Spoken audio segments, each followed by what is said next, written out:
All right. What's up, everybody?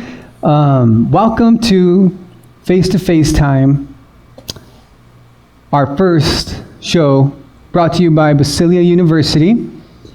If you want to know more about who we are, you can go to our website, basileiauniversity.org.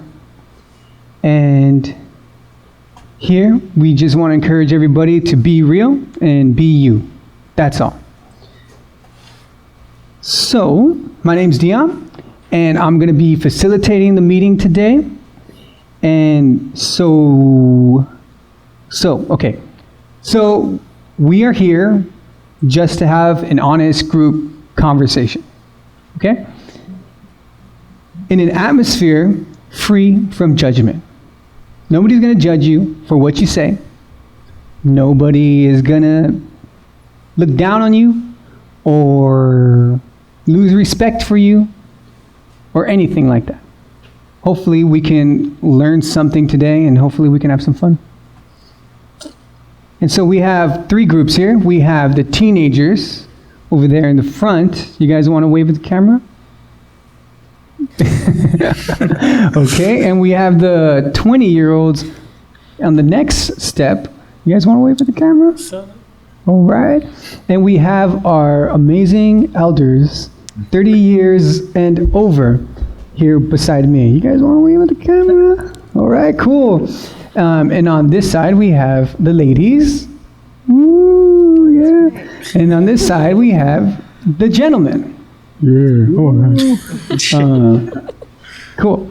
So all of our guests here have written their own topics or questions, which I'm going to pull anonymously from this box.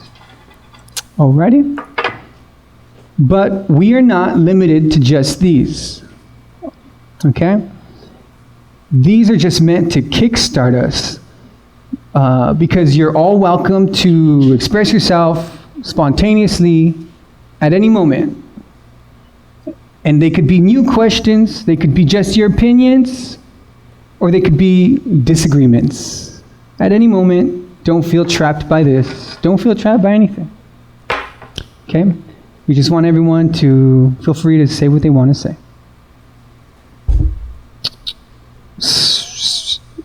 This is a conversation. This is not an interview. All right. So, I'm going to stop talking soon. But just to lay down some ground rules for everybody. Number one, listen first. Is that cool?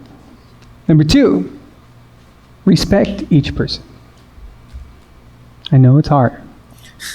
Number three, everyone is entitled to their opinion. Okay, cool. And number four, Basileia University does not condone any one single perspective. All right, and that's it. So feel free to say whatever you like. I'll start by giving a simple request.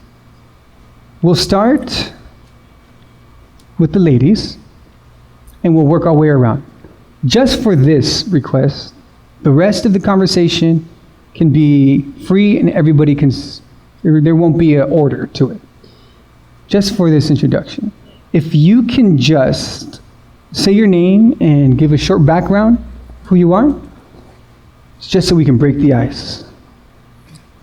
And we'll start with you. Okay, my name is Yvonne Mercado. I am a mother, grandmother, and a wife of 36 years. To the same man, thank God. And I'm a retired business owner. I was in the cleaning industry for many years, and prior to my marriage, I was doing that too. But now I find myself retired, happy to be home, happy to be able to help in any way I can, and that's a synopsis of who I am and what I do, and how I pretty much spend my time is just taking care of my family and my husband, my marriage. Thank you. Beautiful. Nice. All right, so my name is Chelsea. Currently juggling 2 degrees, an MBA, on my last internship before I started preparing for the board exams.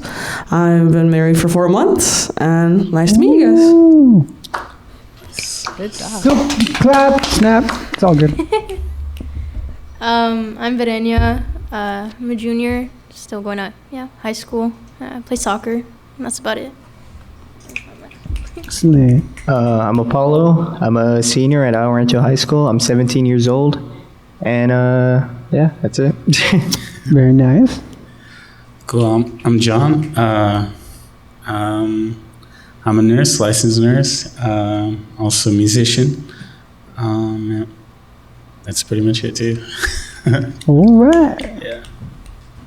My name's Carlos. I'm a psychology undergraduate student and also a 12-year Marine Corps veteran. Nice. That's right. Thank you for your service. Thank you. Yes, thank you for your service. I want to give a special shout out to our younger group here, our teenagers. They had to do the hard work of getting parent signatures, and also it just takes a lot of guts to come into a circle of people, and especially being on camera, on the internet, and all that stuff. So why don't we just give them a quick little snap clap, whatever you want, because come on, we all know what it's like to be young, huh? All right. Oh, I remember. Okay, let's begin. First question topic, again written by our guest here. Why don't you pull it out and hand it to me? Should I read it or you read it? I'll read it. Let's see what we got.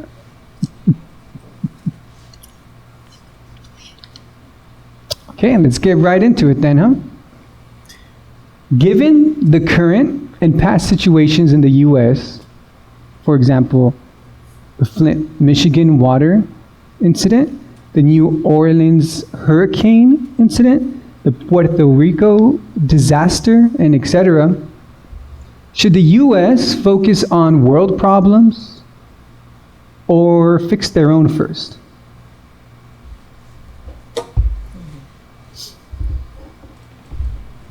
Don't all rush in at once. I think, given the circumstances that have been happening, I think we should focus on our country. I mean, we've been helping so many countries. I feel like we forget about our own, especially our elders, because they are the underserved community, and we actually do have war veterans who are neglected, even though we kind of baffles me. They serve their country and they get neglected. Yeah. Thank you for sharing, Chelsea. Anybody else? There are a lot of things. There's obviously a lot of problems around the world.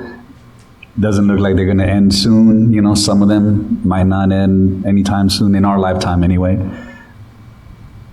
Are some or most of those problems going to get fixed soon? Maybe, maybe not.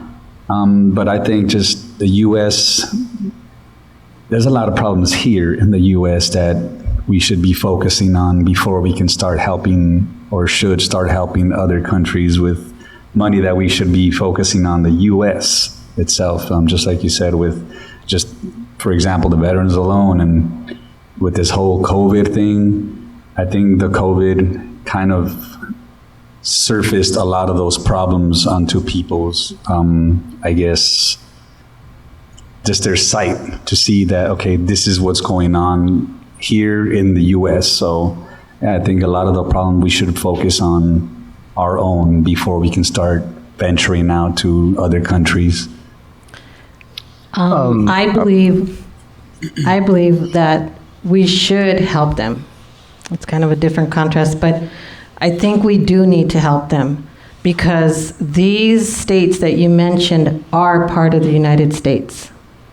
They are not foreigners, they're not aliens, they are part of who we are. The United States is made up of a melting pot of people. Where they came from, who they are, makes no difference. That is part of the United States. Now, do we have our own problems? Yes. And I'm talking about California problems, period. I'm not talking about Seattle, I'm not talking about Portland, I'm not talking about anybody else. We do have our own problems, but nothing is going to change until government changes. And that's where we as a people have the responsibility. First, we have the right. Then we have the responsibility to vote. And if we don't go to the voting booth, nothing changes. And I think now we have a whole agenda going on with our youth, where our youth are starting to see that, especially with the riots, with the looting, with the protesting that's gone on, our youth are waking up in a whole different way than we've ever seen them wake up. And so now, if we want to see change in the generations to come, not only for your age group, but for my grandchildren, it has to change now. And right now, we have all the power we need because we are going to elect a new president. And that's our responsibility. If we are a voting age, we have a responsibility to make it to the booth to vote. Yeah, that's my opinion. Well, she brought you guys into this. So I'm just saying you don't have to say anything, but if you'd like to. Oh, and also, that was just a short list, but also including things that happened outside the country. Recently, there was that major explosion that happened. That was pretty shocking to see. Or if anybody else can think of other instances outside the country or even within, feel free to share about it. It's like there's things that I feel like maybe the U.S. and any country should help other countries with. The thing that happened in Beirut. Yeah, of course, send help and everything, but to go out and try to fix every single problem that there is outside the U.S. is, that money. It's kind of a little harsh to say like, oh, don't help them, because like you said, everybody deserves to get help, but it's just, I don't know, it's the bigger picture. Maybe we'll never see it, but to try to help ourselves before we can go help anybody else, it just seems like the better thing to do, so that we can go out and help other people better equipped next time. And it also kind of helps lift the spirits of the American people, because if they're always helping everybody else, but I'm here and I need help and my government's not, helping me, of course that's going to demoralize a lot of citizens. And that's, I think, where the disconnect comes from, where we don't necessarily see, and we might not ever understand completely, why the U.S. goes to help out so-and-so country instead of helping out Puerto Rico when they needed water. Who knows?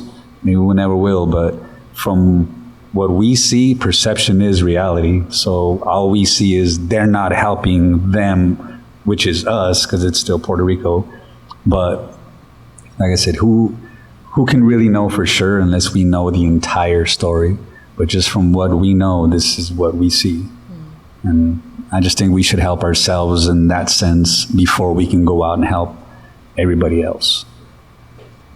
I want to say something real quick about that.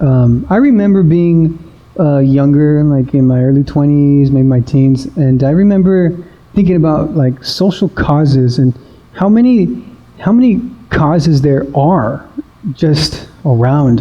And I remember feeling that in any facet of life that you choose or that you're interested or that you just do or you just fall into, anything in life, that if you get deep enough into it, you find problems. You find serious problems, and there's so much to do almost. I even remember feeling almost overwhelmed, like, well, I don't even know what to do anymore. You know what? I'm not going to do anything. And I just remember just being overwhelmed by the amount of trouble there is. Yep. I don't know if any of you guys ever felt like that. You can go, especially down social media. If you go down that rabbit hole where you start looking for things, that you will always find something that's like, oh man, this is wrong here, this is wrong there. That's why I guess people just choose, I'm not even going to bother with any of that. There's nothing I can do to, help. A lot of people just kind of, I'd rather put on blinders and not have to. Somebody will take care of that, the governments will take care of that, and I'm just gonna do my thing over here. That's the easier thing to do sometimes, instead of just not necessarily focusing on what's wrong with everything, but if you're paying attention to just that, you will always find something wrong with the world and what's going on. So you kind of have to balance everything, on your own. Like, all right, I know this is wrong. Can I do anything about it? No, I can't. Like, man, it's wrong, but you got to kind of not ignore it, but just not necessarily spend too much time dwelling on, I can't do anything about it. I can't do anything about it. I can't do it. Just figure out something you can do something about, and, help out that way. I'd like to chime in on that right now. We're talking about social media, and we kind of went down that rabbit hole right now in regards to feeling overwhelmed.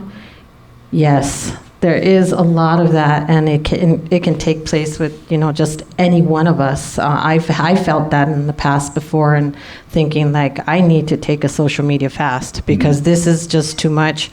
And I can see where anyone, no matter what the age group is, I can see where that can really lead someone to feeling like, even, I don't even want to say the word, but even suicidal, where people feel like they're just completely ignored, nothing is going to change, their lives are going to be that way, and why even bother? And to me, that's a really, really hot topic right now, because I see the propaganda that's being put out there on just mainstream TV, in social media. I see it on Facebook. I don't do Instagram and anything else. I use Facebook solely for my family, but nevertheless, I see the commercials being put out there more and more and more. Schizophrenia, bipolar, dementia, whatever it may be that has to do with the mind. I am overwhelmed with so many of these commercials coming out on TV, and I pay attention to them, and I ask, why? Are we being desensitized to those needs that people have? Are we paying attention to our next door neighbor? Are we paying attention to the children that live in our own home? Are we paying attention to husbands, wives, brothers, sisters, cousins, anyone that may be suffering with something like that? That is such an easy way to get lost in the stuff, because it's just a bunch of stuff that we don't need any more of it right now, especially with what's going on in our society right now. We need more positiveness in or I don't even know if that's a real word, but positivity, in our lives, instead of going in that direction, because it is being poured out and it's being just fed to us with the major cuchara, and we're eating it. And I pray that that would not be the case for everyone. But if we do see someone that is struggling with that, take time for them. And just like what this whole talk is doing for us right now, is taking time for that. Taking time for the topics that are difficult to talk to families and friends and cousins, whatever the case may be. But we're using this as a platform to be able to bring that out, that people are able to talk about it, maybe mull it over in your mind and say, you know what, that sounds so real to me because I found myself in that position.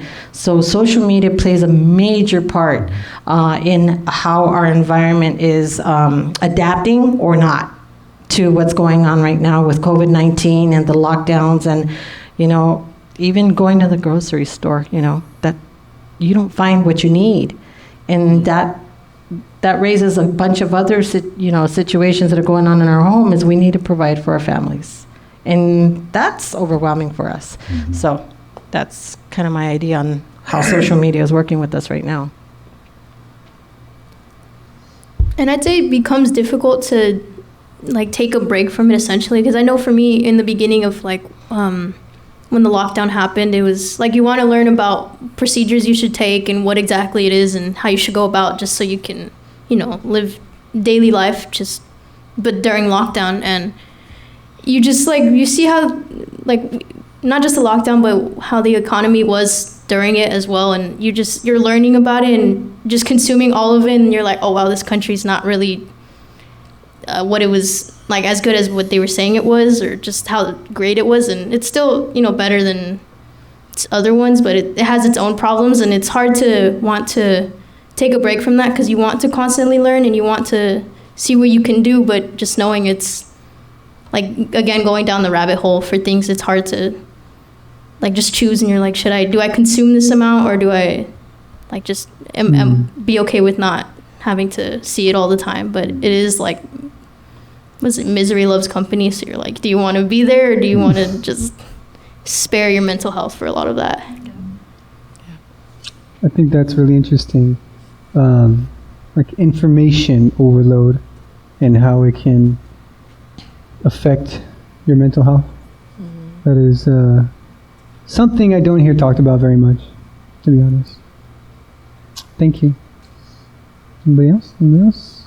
It's just, I don't know, one last thing when it comes to social media. I don't know, my thing is just be careful. Don't go down that rabbit hole. At the same time, you can't live in happy land from social media all the time, because you're completely lost of what's really going on.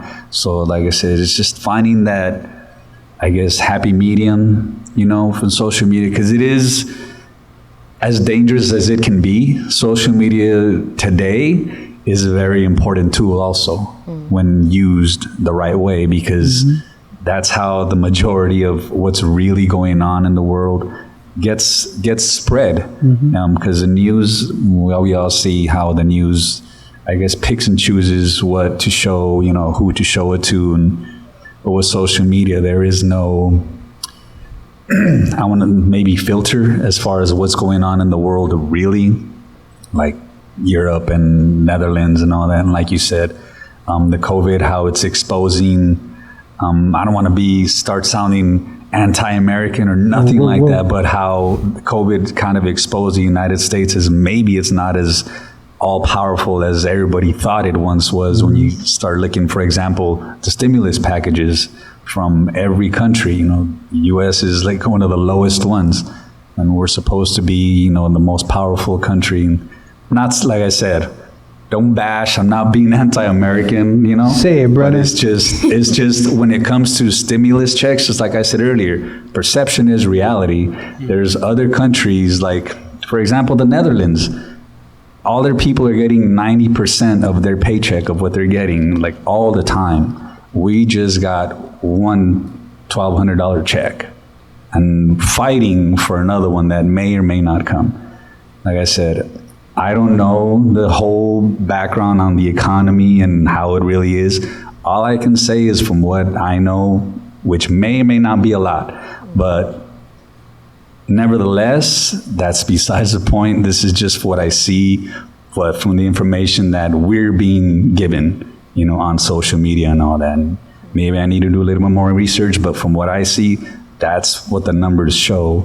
So yeah, you just got to be careful on where you decide you want to go for that, if you want to go down that social media hole at all. What I understand is that our great-great-great-great-great-great-great-grandchildren will be paying that back, because we don't just print money and it comes out of nowhere. That it's got to be paid back. All this it money, will be paid back by taxes. does. I'll tell you that right now. It does have to be paid back when other countries, they don't have to pay it back. I like how you said social media can be a powerful tool. In fact, I don't know if Apollo would have found parking if it wasn't for social media today. But I'm going to go ahead and pull another question out, if that's cool with everybody, unless anybody wants to continue. Say something. Cool. Here we go. You want to choose it for me? I try to disguise them all. This one feels nice. Cool. Oh, it does. Let's see what we got here. Okay. What is everyone's opinion on child discipline? How much is too much? And is that lacking in our time?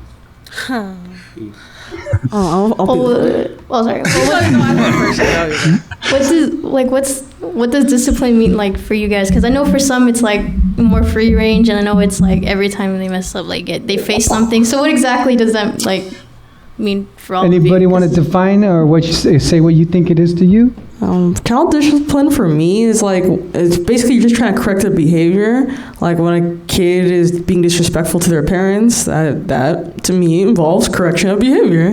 So I guess for me, that's pretty much how I see it. That's the type of discipline. Involves spanking, which I feel like our country, or just I don't see a lot of parents doing that. I see kids getting away with the proverbial murder, and then we wonder why some of the kids are finding themselves in negative situations sometimes. I want to hear real quick what you guys think child discipline is. I think child discipline is like when your kid is like, oh, I don't know, acting like a little bit crazy, and you got to tell them something, obviously. So I don't know. That's what I think it is. Just correcting them, just making sure they're on the right path, I guess. Cool. Just so we could define terms. Yeah, I feel, but for me, it did determine like matters on the age, because like from 1 to like what 8, 9, if you try and talk to them, there's not much, like they don't grasp what it is you're trying to say or why you're trying to discipline them. So I'm not sure what it means in those terms. Maybe more like not like hitting, but just you take away certain privileges or whatever. But as they get older, it's like you can, instead of hitting, because I know for some ages it doesn't really work, just more talking to them and trying to understand them rather than just continuously lecturing them, because it for me at least it goes one ear in one ear and out the other. Like if you don't. Anybody relate to that? Yeah. Today I feel like child discipline is out of the window. Like if, I don't know, like you see people like their moms going down the street with their kid and dragging them, and their kid is like screaming like hell. They don't do anything about it. They try to talk to them, but obviously they don't listen. And I don't know, I feel like everybody's just like, oh yeah, don't spank your children, but like I'm pretty sure like that they need it. Sometimes there's no other way for them to calm down. I've heard a study done that they did like this survey in prisons and men that were there for a long, long time. And a psychologist asked them, what do you wish that your parents did with you growing up? And they said, just straight across the board, it was like, I wish they would discipline me more. And that's coming from felons. I mean, men, women that are in prison for long, long, long time. I wish my parents disciplined me. You know, God's word tells us that you're to train up a child in the way he should go. And I believe that that's true. I come from a history of, tradition, I say, is that mom just got out that old chancla and let you have it. And it didn't matter what you did or what you said, is you got it. And so after a while, you didn't need the chancla anymore. All you needed was the look. Yeah, the look. The look. That's when you know you did it right. Oh, yeah. So, discipline is different for a lot of people. You guys gave us a great, idea of what discipline is to you guys and how important it is. It is important. I think a lot of times now parents are checking out and children are raising themselves, be it by video games, by cell phones. Now we see children that are 8, 9, 10 with cell phones in their hands. I have a grandbaby that's not even 1 yet. And he'll grab that phone out of your hand and he'll learn how to play with it, manipulate it. Of course, he puts it in his mouth to chew it, but it's already been exposed to him. He already has that exposure. It's just like candy, sugar. You expose a child at a young age, forget it, that's an addiction. That's why they call it the white devil. Is it sugar, So it's kind of the same concept. Is you expose them to that, they learn it from a very young age. You see 3-year-olds that learn how to use tablets. Yep. They're in the market while mom's grocery shopping, and they know what they're doing. So discipline is very important. And I think that also discipline is very important, but to back it up with love. We do not discipline our children because we hate them. We discipline our children because we love them, just like God the Father loves us. He disciplines us. And so he will take us through something that is not easy for us. It's like, Lord, no, why? Why me? Well, why not? That's the same way I think that we need to take that same idea with our children and say, well, why not you? Who are you? You know, where do you think you were born that you think that you're beyond discipline? But let me back it up by telling you that I love you. And this is the reason why I do it. And getting down on your knees, and sometimes you have to get down on your knees and humble yourself before your children and teach them that I did it because of this reason, and I don't do it because I don't love you. And they'll understand you and see the human part of you more. Eventually. I think if anything, that is what's lacking. Discipline is not necessarily hit them. Hit them as soon as they say something wrong, do something wrong, don't listen to you, hit them. It's not necessarily just hit them or punish them or take away this, or it's you do something wrong, I'm going to discipline you, let you think about it, and then I'm going to come back and tell you, this is what you did wrong, this is why I punished you, this is why this happened. And that's what a lot is missing right now. It's not a competition as far as who got hit the most and how, because when that conversation comes up a lot of the times, the older generation, they'll like to chime in, well, my mom used to hit us with this and that, and she used to throw refrigerators at us. And, you know, it can get a little out of hand, and maybe maybe that did happen, you know, but it's not about who got it the worst or what you did. It's how you handled that situation. Everybody's heard of that term. It takes a village to raise. It's not necessarily that you have to look out for everybody else's kid, but you shouldn't have to be worrying about their kid doing something like, why am I over here? And the parents are just, Junior, stop it. Stop it. Oh my God, I don't know why you're like that. You know, it's about actually getting involved with that child or whoever it is. And like you said too, children get to an age where you can't just all of a sudden start when they're 12 years old. Hey, I'm going to start. No, that's a little too late now. You know, they kind of already set in their own ways, you know, have their own things.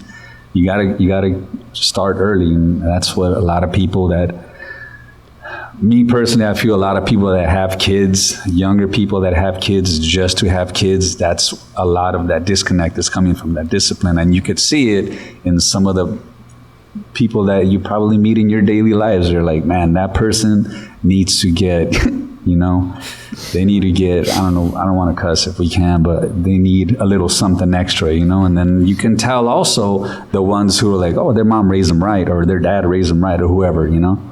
But there is a lot of that missing, is what I wanted to say, is that not just hitting the person, is maybe hitting them. And when I say hitting, I'm not saying beat the living daylights out of them till you see blood, or no. Discipline, you know, enough for what it is. And then after rectifying, telling them, talking to them and communicating, this is why this happened. It's not just, bam, go to your room, I'll let you know when you can come and eat. You know, because that's where a lot of kids start to disconnect from their parents and start, I'm going to do this my own way, and lose the kids too. But yeah, I think we have to pay attention that the sentence fits the crime, so to speak. You don't use the same type of discipline all the way across the board when it was just, oh, you know, he dropped his soup. And a lot of, I think, rebellious behavior comes and it stems from somewhere. You know, you look around in society today and you have to look past the nose rings, the tattoos, all that stuff. And that's my own opinion. You know, forgive me if I'm stepping on any toes or anything like that, but that's my own opinion. Everyone is hurt in some way. Something, somewhere along the way, happened to someone that made him think that way, that made him react that way, or just not even react. So there's a lot of hurt and pain that happens inside the mind, the heart of a child, of a person, even a grown adult, they're hard, hard, hard. And guess what? Somewhere down the way, someone did them dirty, and they don't know how to get past that. Mm-hmm. It's that heart that it just displays the pain. And I believe that in children too, is that there's always something going on deeper, more inside that we don't see on the outside. We only see what's displayed on the outside.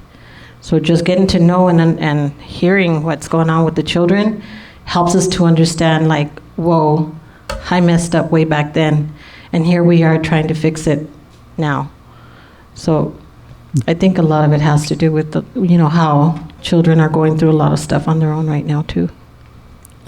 Yeah, I mean, looking at the schools, I used to be like a substitute teacher for some kids, and some teachers had like, it's sad, but some teachers like, that kid's stupid, you don't have to bother with that kid. Or they say something along the lines of, this kid's my problem kid. So way how they're talking to me, you can tell that like they were really irritated, like they wrote this kid off.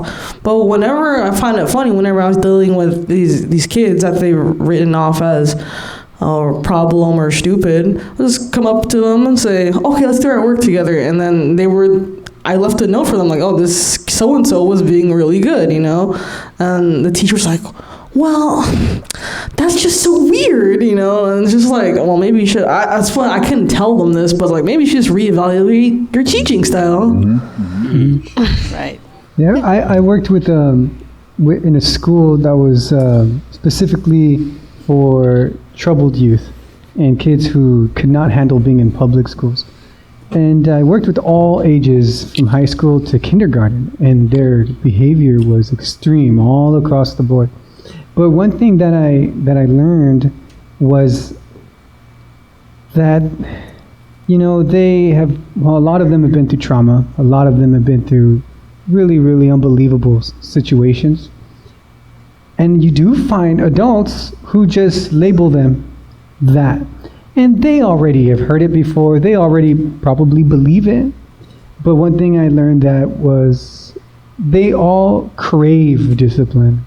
I think young people, they crave discipline because it means that they're important enough to pay attention to, and which I believe they are, just because they're people. Not because they're problems or because they're not problems, or they're the good kid and they're the bad kid. Well, not just because they're people. I think we all crave that guidance. And all of the I want to say, I guess, worst behaved kids ended up being like closer to me than the ones who weren't, because they're the ones who learned that I'm not letting them get away with stuff, but I'm not acting emotional about it. I'm not projecting my feelings onto them, my anger or my frustration or anything like that. And so that was really interesting time to work in that place. And I say that, yeah. Well, I want to say one thing real quick. I just wanted to say thanks for saying that, because I was about to go into that contest of what kind of discipline have we all received. But I'm glad I didn't. So thanks.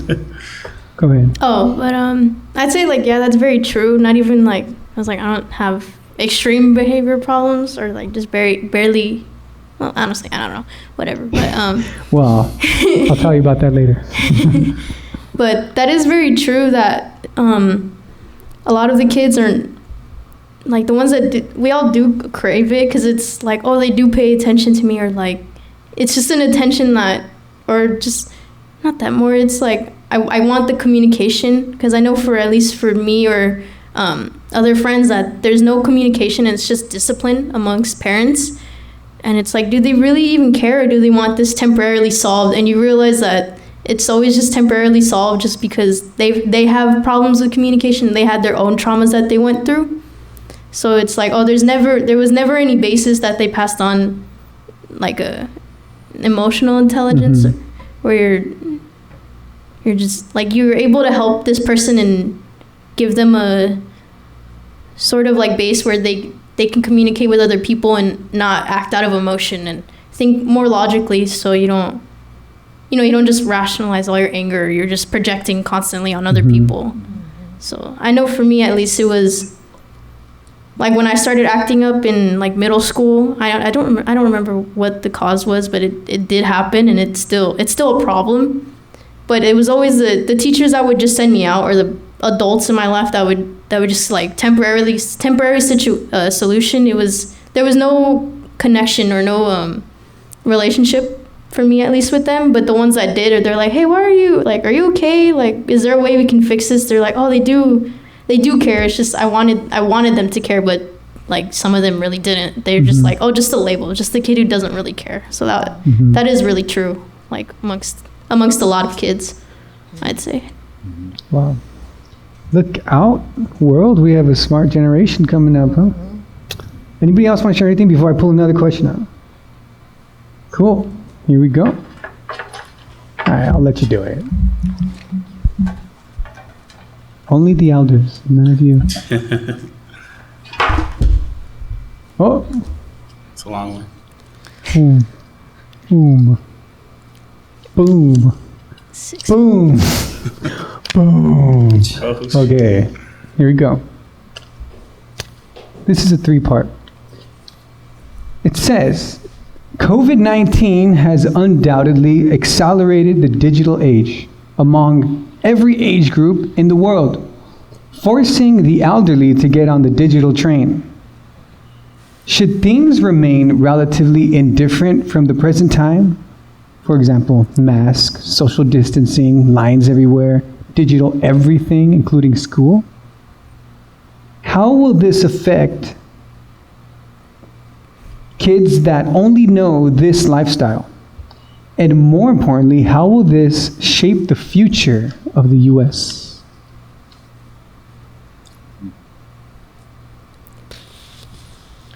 Anybody? I think it is affecting the children of this age right now. Just like Carlos said, there has to be a balance, and that balance would also be that the older generation teach the younger generation what it is to live without so much technology. Technology could be our friend or our foe. You have to choose what that's going to be. But I do think that things of the past, the way we lived in preparing our own meals at home, washing our own laundry, simple things like that. And I take home tasks because they're what I'm more familiar with, but I think it's important that we, as the older generation, teach our young people the balance that they need. Because Lord forbid, and maybe it's a good thing, that we end up without any technology for a while. What if we end up off the grid? We're going to have a lot of batty people running around. Even ourselves. My husband asked me a question, and immediately I put it on Google to ask the question. And he's like, ask it. I'm like, whatever happened to me thinking about it first and used, rationality to answer that question, and what are the results that I get from it without having to go to technology? But yes, I do believe that it's going to put our children in a very difficult situation where they are not going to be able to provide for themselves, let alone the survival skills that they're going to need. Those are part of those survival skills that they need. And I think the older generation is starting to adapt more to the technology, because I do see more and more older folks using their technology. You go out to FaceTime, Twitter, all that stuff. Everybody wants to know what the president's talking about, and if you're and if you're in the know, you're checking those things. But I do think that there has to be a balance, and it needs to be a healthy balance for our young generation to be able to make it, because there may be a time where we don't have that technology for them to be able to go to right away. I heard that at one point you had to go to the library to learn stuff. Right? Is that true? Yeah. What's a library? Oh. It's better than Disneyland.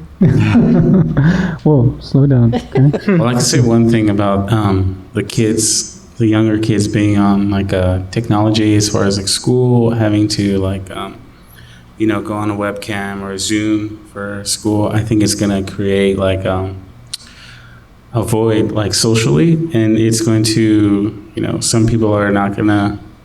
I feel like as far as like interacting with other people, you learn a lot. You learn a lot of that in school. As far as like community, social interactions. I feel like that's going to be lacking, and that could affect a lot of people.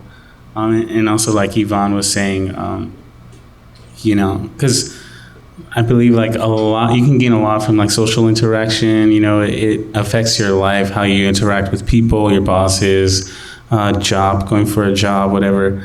And if you don't have those skills, it's gonna be tough. Let me build on that a little bit, and we don't want to get too off. I don't want to get too off topic of the question, but how you brought up social skills. I mean, that's a big part of the reason why we're doing this. What we're doing here is to bridge that gap, And I want to say, even with technology before, up to the point before the quarantine and before, and before COVID-19, I already saw kind of the social skills lack, even between family members. Yeah. Even between, you sit at a dinner table, and how often do you see people just on their phones and almost insecure to just interact with each other? Now, if we continue the way that we're going now, and then there's children being born still every day, if the world was to continue like this, imagine what that would look like in the future. I just want to piggyback off of that. And unfortunately, we are just about out of time.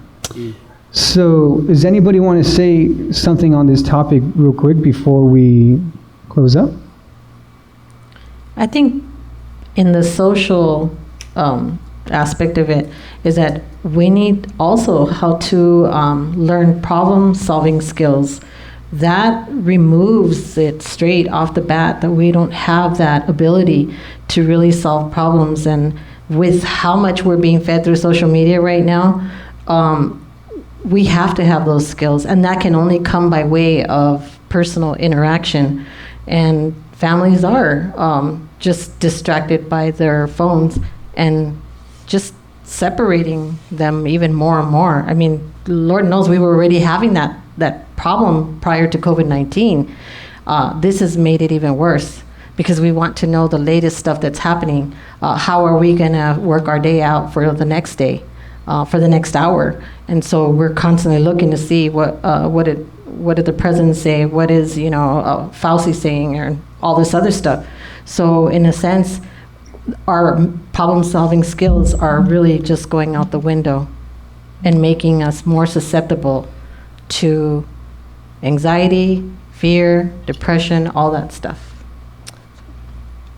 Now with masks, can't even, for kids, as far as the question goes, like masks, that's all they see is people wearing masks, and now all I could see is eyes. I don't know, are you smiling? I don't know. That's so true. All that, it plays into it as far as not knowing, disconnecting again, that communication and the social skills. And like you said, something as simple as a job interview, somebody that is growing up with this COVID and doesn't really know, it's going to be hard to socialize at work with people, because then that guy's a weirdo, like he doesn't really, because that's what's happening now, this people are forgetting how to, I guess, really communicate with each other. And now, like I said, with the lines and get away from me, like you're too close. And you guys have seen it too, when you go anywhere, if somebody sneezes or somebody doesn't have a mask, you get kind of like, oh, because I find myself sometimes like, oh, but before this, somebody would sneeze right next to me and be like, oh man, it's a brand new shirt, and then wipe it off and that's it. But now it's like somebody doesn't have a mask. I've seen videos where people physically get kicked out of buses or something because they don't have a mask and they sneeze or they coughed, and it's getting crazy. Anybody else want to share something before we come down to our closing point? All right. Well, I think that's a perfect place to stop because, in fact, that's the purpose of why we're getting here today and having these face-to-face time meetings is to bridge that gap and give people the opportunity to express themselves without distractions, face-to-face, here in person, and kind of just experience that. For some people, that's a very rare thing. For some people, it's a terrifying thing. And I think that it's fundamental to life, and it's a beautiful thing. And personally, I think it's very fun because it reminds me of like video games, you know, when you're going somewhere and then you just talk to random non-player characters and they all have something different to say. So it's kind of like a mystery, you know, it's just talking to somebody and just seeing what they're going to say and who they are. I think that it's really interesting. And so that's it. I have one final thought, and then we're going to close. My final thought was, and we'll go around, this time we'll start with the gentleman, or maybe not. Let's start with the ladies, okay? It's the right thing to do. So, you can say as quickly as you can, how was this experience for you? And is there anyone out there that you want to challenge to be a part of our next conversation? Oh, this experience has been really awesome. I totally expected something else, and it turned out to be something so beneficial for me. And to be able to hear the young folks, that's crucial as an older person, you know, listening to what the younger generation has to say and how they feel. And I challenge... Don't tell the camera, let's let them know. Okay, I don't know his name, but I have seen him on your Facebook post, Dion, since I'm one of your friends on Facebook. There's a gentleman named George. Oh, Contreras. Oh, wait, George. Yeah, probably Well, George. what He does has it look- what his does it look beard, like? nice long beard. But anyway. Oh, George, Andy's uncle. Yes, so George, Yeah, hey, George. this is Ooh, George. Yvonne. I'm challenging you to come and speak your mind because you have a pretty intelligent head on your shoulders, and I see that you have a lot of opinion, and I think that that's important for us, even people my age, to hear what you have to say. So I challenge you, George. Thank you. I challenge you too, Jordan. Alrighty, so I think this is a great experience. Kind of reminds me of when I was back on the debate team, except for not debating against each other, but it was fun. We could've. Who else will I challenge? I challenge my husband to go on to the next one. You don't have to look at the camera, he's right there. That's it. Thank you, Justin. This has been cool. It reminds me of my English class when we'd have to do this. Except it was a lot quicker because there's like 13 more people. But I'd want to challenge Gio. Can you send this to Gio? Tell him, let him know. Gio. Yeah. For my big brother. Yeah. Nice, I challenge you too. This was a really good experience. I enjoyed listening to everybody's thoughts and their opinions. It's just really nice to listen. I wanted to say more, but then, you know, I would forget the questions. I would be like, oh, dude, everybody's going to different paths and saying different things. And I would just be like, oh, well. But I don't know how to challenge, so, yeah. Very nice. Thanks, Apollo. I think it's been an awesome experience, learned a lot. And I want to challenge George Contreras. George Challenge you. Contreras. There Same you go. George. Oh, It's a different is George. it the same different George? George. Yeah. Different? Oh, okay. But it's I still think a it's a George. different George. George with the G, George with the J. Okay. Carlos. It was good. It was a good experience. Just like everybody said, it was nice to hear everybody's opinions on everything, even if it's just a quick one. Just to kind of see where everybody's head's at, where everybody's, you know, at pretty much during this time right now, and then even before this, and hopefully to see where we go from here. To challenge somebody, honestly, I'll challenge anybody who wants to come and they want to actually come and say something about, you know. But I'm going to challenge my Uncle Gio. Oh, Big challenge you Geo. too, Big Geo. Yes, Theo. All right. Well, thank you guys so much for coming. Again, this is not possible without you guys. I've had a lot of fun, and that's it for Face to Face Time, brought to you by Basileia University. Remember, be real and be you. And that's it.